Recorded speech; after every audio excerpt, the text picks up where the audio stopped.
Welcome to Super Heartbreakers, the first annual event. It's an annual event special.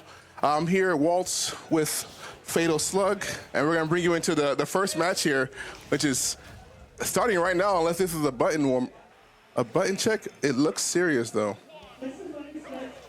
All right. So it looks like here it is a real match here. Yeah. We got like I said earlier, NaCl from Austin versus Juno, who I'm not actually familiar with, but a Zelda main. This is a matchup I've seen a lot, and unfortunately, it can look really one-sided in either direction, just depending on who's able to get their bearing first. So you think that this is like a 50-50 depending on who has neutral taken care of and stuff like that, right? Well, I actually think this is a very Bayo favorite matchup, just due to Bayo's ability to get those 45-degree angle approaches like we just saw there. Because when you set up a knight and the opponent can just dash down at an angle over your wall that you just created, it kind of just makes it seem pointless. You're getting opened up for trying to wall. Ooh, that was a nice up air by Juno there. Yeah, catching the afterburner kick, or the dab kick as they like to call it, and reading the bounce direction, because the Bayo can adjust the bounce, but just that up air is pretty massive. And it also seems like Juno is actually taking care of his business by SDIing correctly and getting out of those combos that Bayo is known for since Smash 4. Yeah, it's really important to be as on top of that as possible. I think the Taylor Whiffed, I believe, is the Zelda's tag. Yeah, it's important to be, especially nowadays with the new technology of Smash DI, like do everything you can to mitigate some of those Bayo combos, because it can just be a lot, and you get to survive to these really high percents like we're seeing from Taylor right now. Man, Juno living to a little bit over 180.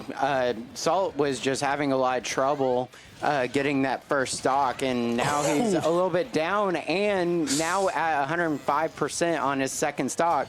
What do you think what do you think he needs to try to do in order to try to catch up? Oh, don't fall prey to the Bayo attacks first. Secondly, just get some of these starters. Right now, Bayo has Rage, so a lot of these combo starters are going to be a little more awkward. But finding a starter, find some damage, and avoiding some of these traps that Taylor's setting up. Nice. Just covering the platform and creating a lot of pressure around that platform and forcing Salt to retreat to the ledge, able to get the dash tag. And I say underrated dash tag. Ray would agree with me. That dash tag is way better than people give it credit for. All right, an aggressive teleport and a knight assist on the grab. This is displaying like a clinic of how Zelda creates that stage presence and that control. Oh yeah, it can be really tough, especially when Zelda gets a lead and is able to get a lot of these kind of recycling these ledge situations, these disadvantage situations, because you're just having multiple opportunities to try and find these nice setups. That forward smash was not quite there. It was almost there though. Salt coming back with the back air. Now, we got last stock situation. Which, yeah. So well, that's kind of the caster's curse, right? It's so something I'm going to want to see, because we saw two stocks get taken off with that up here, right? Mm-hmm. And it's coming from, I want to say, a disrespect of a Taylor Whiffed's ability to deal with people above them. Mm-hmm. And at this point, I need Salt to just be like, okay, I understand it now. I get it. I respect that you're going to cover this. Mm-hmm, mm-hmm. And just refrain from being up there. Because a lot of Bayos, I will see them just up B on people's shields. It's like, what are you going to do? You're going to punish me? Yes. Yes, I am. And this will be the stock. Also, I would like to mention that Salt not using Witch Time really at all, especially on those predicted up airs to cover.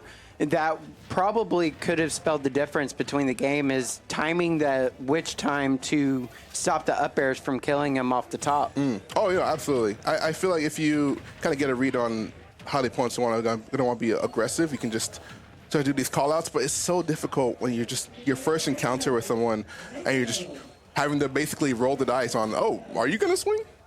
I'm just, based on the way that you held the controller, I kind of feel like you're going to swing.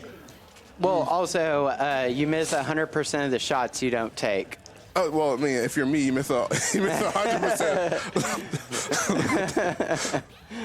But right now, seems Taylor like they're starting to get adjusted to each other, and Salt's doing a lot better than game one.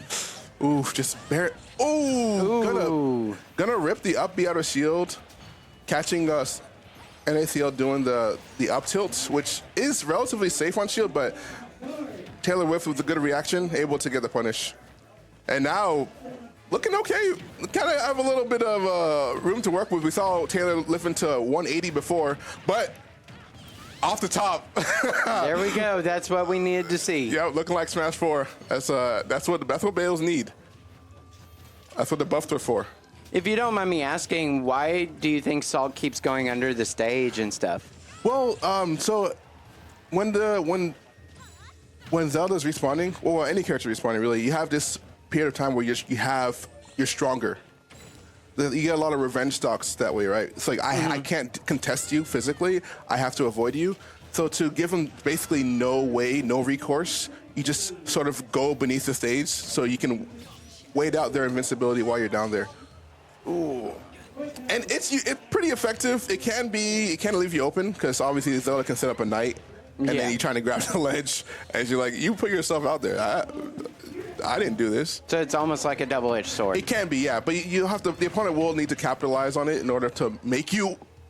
Ooh, that was so close. Consider stopping. All right, we got a ledge situation. Oh, he let him back. All right, still in the corner though. Gonna get some. Oh, ABK in the corner. And it's gonna take a stop. Okay, we're living. Good going. Ooh, maybe it was going for a platform cancel there. It just does not want to deal with that at all. It's like, no, thank you. I am not interested. He's like, I do not want this. I'm okay. It's like when they're trying to hand you flyers on the sidewalk. You're like, no, I'm okay. Now I feel like Salt just needs to start stacking percent a little bit just to, get that going so that whenever he inevitably, loses his second stock, he's able to capitalize with like a big smash attack or something along those lines. But a fatal error.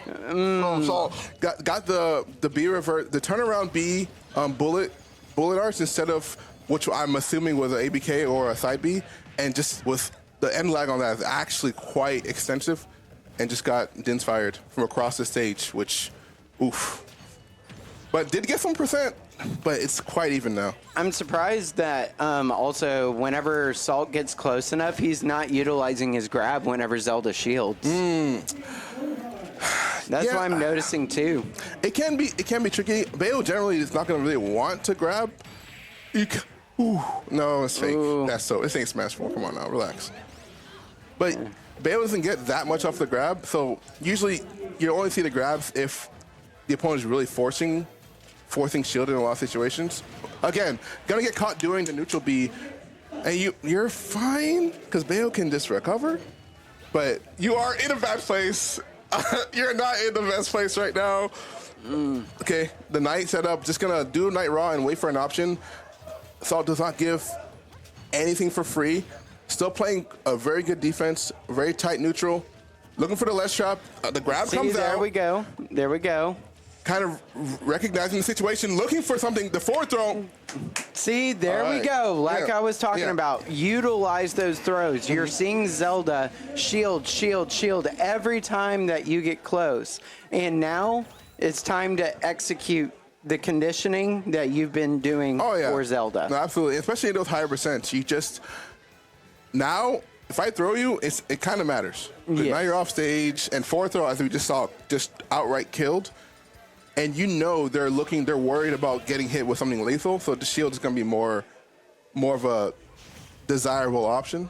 Yeah. So and we definitely saw taking advantage of that towards the end there. All right, we're going to PS2 for game number 3. So let's see who's got it this time. Yeah, I'm gonna want to see some more downward ABKs, just in response to any night pools. That was a little awkward. That was a good down tilt, but wasn't able to capitalize. There you go. Yeah, that's what we want to see. This is a great way to open, and man, does it bounce you so freaking high. Man, that boost kick combo is just out of this world. It's been a thing for a very long time, and people are still capitalizing on it. And, you know, you just got to do what you need to do to get out. But, again, Caster's curse again. Yeah, that lightning kick on the witch time, on the witch twist, I think we just need to see this somewhat kind of fewer buttons from Salt. Just kind of waiting in certain situations because Taylor Whiffed is doing just a phenomenal job of just punishing a lot of these. This is end lag. What I think, this, I forgot the Zelda player's name. I'm sorry. Taylor Whiffed. Taylor Whiffed. I wish Taylor Whiffed would utilize more so stage positioning and try not to get trapped in a corner. I understand that Bayo's super fast and able to get behind you, but you cannot allow that to happen. And setting up those phantoms are, you know, more so liability at this high percent.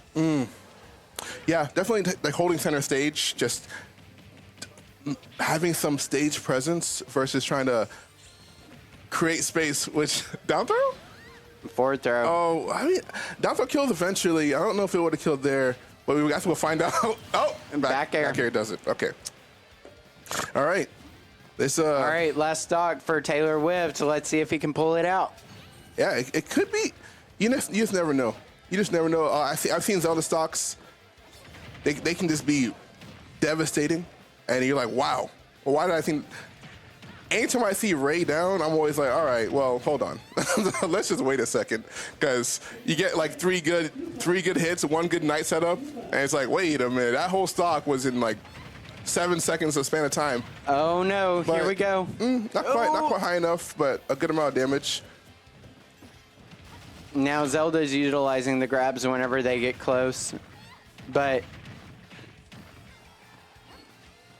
being at 141, that back air is just going to close it out. Yeah, a bit of a miscue there. Setting up, so Knight has some startup lag, as well as it just leaves you a little bit vulnerable, especially if the opponent can jump over. It's like it's susceptible to jump-ins. That's why any matchup where the opponent has a good jump-in, it can just feel bad for Zelda. And right there, I believe Taylor Whiffed probably was expecting NaCl to back off a bit and maybe do bullet arch or something else, but was going in and just wrong place, wrong time, caught the back of that heel. Yeah, I really do think Zelda's a good zoner, but she's definitely has a huge liability versus other zoners. Like, for example, Steve is a better zoner than Zelda. Obviously, we have Samus, who's a really good zoner, and Zelda just doesn't have the correct tools, or she's not quick enough to set up those type of zones where it seems impenetrable at that point. No, for sure.